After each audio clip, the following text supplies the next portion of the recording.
आगे बढ़ेंगे और अब बात कर लेते हैं अर्निंग्स की।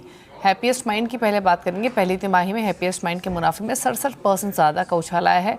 आय फ्लैट रही है लेकिन मार्जिन में थोड़ी बढ़ोतरी हुई है। नतीजों पर और आगे के आउटलुक पर बातचीत करने के लिए कंपनी के एमडी और सीएफओ वेंकट नारायणन और साथ ही को चेयरमैन और सीईओ जोसेफ अनंत राजू हमारे साथ मौजूद हैं। आप दोनों का ही स्वागत है इस शो में। और सबसे पहले तो जानना चाहेंगे वेंकट जी आपसे कि इस क्वार्टर में जो ग्रोथ देखने को मिली है, जो 18.5% की ग्रोथ रेवेन्यूज़ में आई है, उसके पीछे की ग्रोथ ड्राइवर्स क्या रहे? जो मोमेंटम बना है इस क्वार्टर में कितना सस्टेनेबल लग रहा है? क्योंकि ओवरऑल अगर हम ब्रॉडर पर्सपेक्टिव से देखें as a IT as a pack तो थोड़े से सेंटिमेंट्स नेगेटिव हैं अभी भी। कंसर्न्स अर्निंग ग्रोथ को लेकर है, तो जो नंबर्स दिखाई दिए हैं वो कितने टिकाऊ दिख रहे हैं और क्या ट्रेंड्स आगे एक्सपेक्ट करें? तो मैं पहले धन्यवाद हमारे हमको ये चांस देने में। You see, our growth in constant currency has been about 2.3% sequentially, quarter over quarter, और year over year देखेंगे तो तकरीबन 17.5%, 18% दिखा रहे हैं हम।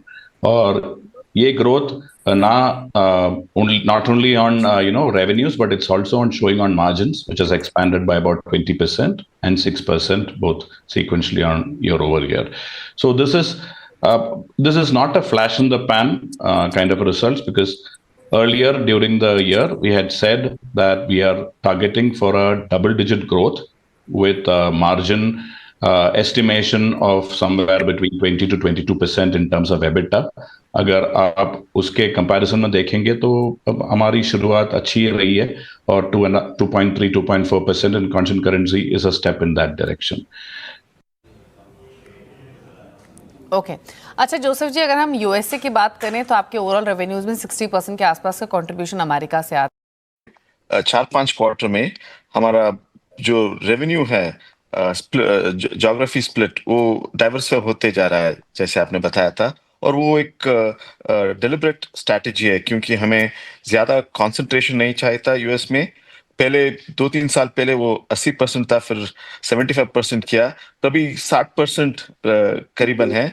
और इसमें 2-3 कारण है। पहला कारण है कि हमने जो एक्विजिशंस किया वो उसमें एक फैक्टर या क्राइटेरिया था कि हमारा रेवेन्यूज डाइवर्सिफाई हो जाए। दूसरा ये कि हम बाकी जियोस में और जोर डाल रहे।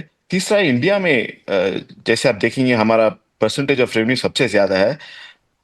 हमें इंडिया पे काफी बुलिशनेस है, क्योंकि इंडियन इकोनॉमी तेजी से बढ़ रही है, और ये उम्मीद है कि वो ऐसे ही चलता जाएगा।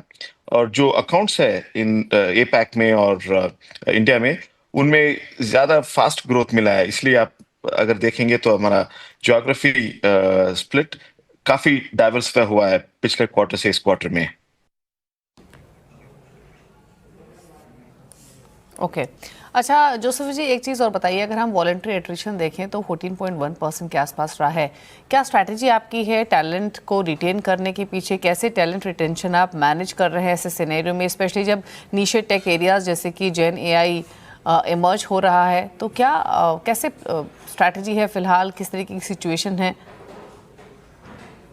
हाँ, देखिए, सब लोग को अभी जेन एआई में ट्रेन करना है, काम करना है। सबको काम करने तो मुश्किल होता है, क्योंकि कुछ और काम तो करना पड़ता है। जेन एआई एक लेयर है। अब लेकिन एक काम तो हम कर सकते हैं, सब लोग को ट्रेन कर सकते हैं। अब तक हम 90% एम्प्लॉयज को जेन एआई पे ट्रेन किया है, और वो 1-on-1 जैसा ट्रेनिंग है अभी। और डीपर ट्रेनिंग दे रहे हैं सब लोग को, कि लोग को लगे कि हमारा स्किल्स बढ़ रहा है और हमें भी चांस मिलेगा। तो वो एक चीज है। दूसरी चीज है, जो एम्प्लॉय एंगेजमेंट एक्टिविटीज है उसको काफी बढ़ाया है हम लोग ने।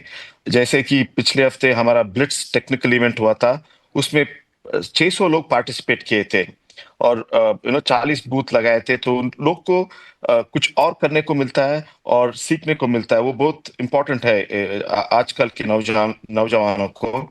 और तीसरा है, जो फन एक्टिविटीज है वो भी काफी बढ़ाया है हम लोग ने, क्योंकि इसमें से एम्प्लॉय को वर्क स्पेस में थोड़ा मजा आता है, और बॉन्डिंग भी बढ़ता है। तो ये सब चीज कर रहे हैं हम लोग। चलिए, शुक्रिया आप दोनों का ही आने के लिए शो में और क्विक कमेंट्स अर्निंग्स पर देने के लिए। Thank you so much and good luck आपको कमिंग क्वार्टर्स के लिए।